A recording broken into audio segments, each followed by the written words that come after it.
Hello, and I'm Jeff Smith. I have worked on foreclosures previously for many people. Now let's talk about how to stop foreclosures. First of all, let's understand a few things that most people will not tell you. This is the real truth. The judges in the U.S. are all taking bribes when banks and insurance companies are involved, and it is very difficult to sue the banks and win in court because unless you can show because of this, unless you can show that there is fraud or forgery. The public can smell undue influence a mile away. Most of the time, if the loan was signed after the year 2000, the original promissory note was destroyed.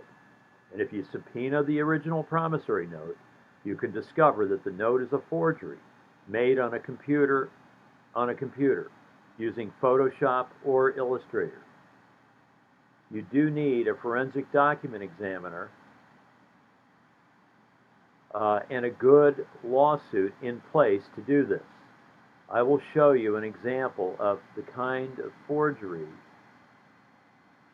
that we're talking about here so that you can see with your own eyes that it is possible to defeat the banks in court. The appeals courts are better in some states than in others. So if this happens to involve, if something happens and this may have to go to an appeals court before you're done, it's better to factor that into your thinking in advance.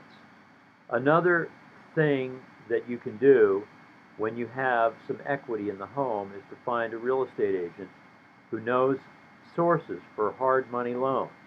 And then you can get out from under a bad loan and refinance it that way. Or some real estate agents will help you sell the house and start fresh. Bankruptcy is an option as well. There are some other creative financing options that real estate agents can come up with. Most people are attempting to get loan modifications. However, many of the banks will not do this. If you signed loan documents after the year 2000, then chances are you have an adjustable rate loan.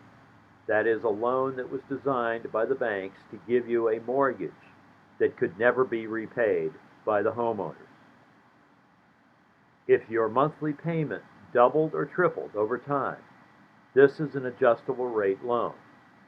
So there's an example of a computer forgery here that was created by a large bank because they did not have the original loan documents any longer. This occurs about 90% of the time or more, according to Wall Street insiders who helped to set up mortgage-backed securities and investment trusts. The first image shows the signature of a homeowner who signed up for an adjustable rate mortgage. This is a loan that most people could never repay based upon their annual income. Although the loan violated the Truth in Lending Act, the statute of limitations for suing the bank under that statute had expired long ago. As you can see, the biggest artifact of forgery is the fact that the ink from the signature contains multiple colors. There is a blue background with globules of magenta ink. This is the result of an inkjet printer and careful use of Illustrator or Photoshop. This image from the signature was enlarged 200 times. Ink from a ballpoint pen does not create more than one color. Also, visual inspection of the paper showed that there was no depression in the paper where the signature was made. Normally, when a ballpoint pen is used, the slight depression on the paper will appear where the homeowner signed his name. This could not be found on the signature page anywhere.